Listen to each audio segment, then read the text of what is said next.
that Doug Morris proclaimed that the next person that mentions the name Twisted Sister will be fired, which she said in an A&R meeting in December of '82.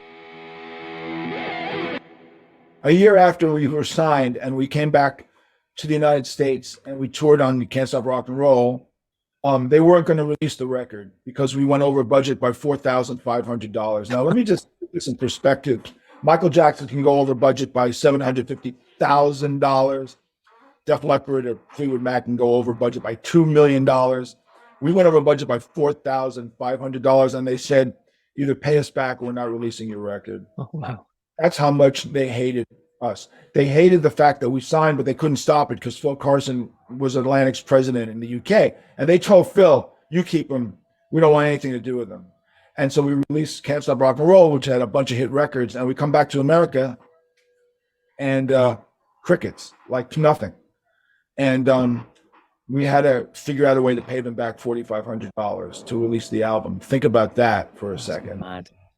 And then we went on tour with basically no tour support. We had money saved, and we did it in rent-a-cars and trucks. And that went on for a year, okay? That went on for a year, a solid year. And then almost to the week that Doug Morris proclaimed that the next person that mentions the name Twisted Sister will be fired, which she said in an A&R meeting in December of '82, almost to the week of that, I was doing some press up at Atlantic, and I had never met Doug. And someone said, you should meet Doug Morris. And I said, why? He hates my band, and we hate him. And so they take me in the office, and he looks at me, and he basically said, listen, you guys have killed yourself in the last year. Do you know how many records you sold in America? I said, I had no idea. He said, well, you sold 100,000 albums with us not putting a penny into it. Wow. And he said, furthermore, I received telegrams or telexes. In those days, it was telexes, wasn't faxes. Faxes didn't exist back in those days. And he was getting all these telegrams from local Atlantic reps from around the country. Doug Twisted played here, blew the place apart. How come no support? How come no support? How come no support? How come?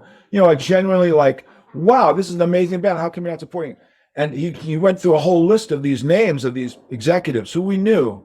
And when the chairman of Warner Music in Canada said Twisted played with Dio at the Maple Leaf Garden, the Blues Place Bar, what's wrong with you? And he looked at me and he went, I was wrong. I apologize.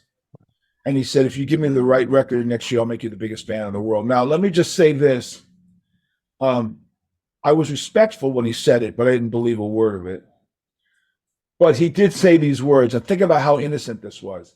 He said, well, you know this new thing called MTV, right? We go, yeah. He goes, well, you know who owns MTV, right? All right, no. He says, well, it's owned by two corporations. And back then it was owned by two corporations. You'll be surprised.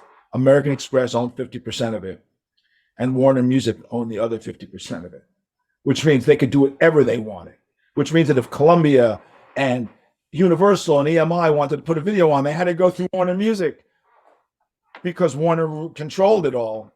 So he said, give me the right video and the right song and I'll make you the biggest band in the world. And I walked out of the meeting and I had dinner with my brother that night and I told him the story and he said, John, that's the greatest thing in the world. I said, no, it's not. He's full of shit. He's lying like they've always lied to us. But you know what? He did. Hired Tom Werman. We created We're Not Going to Take It. And that's why I'm basically on this show. I Want to Rock, became two of the most famous anthems in the history of rock and roll.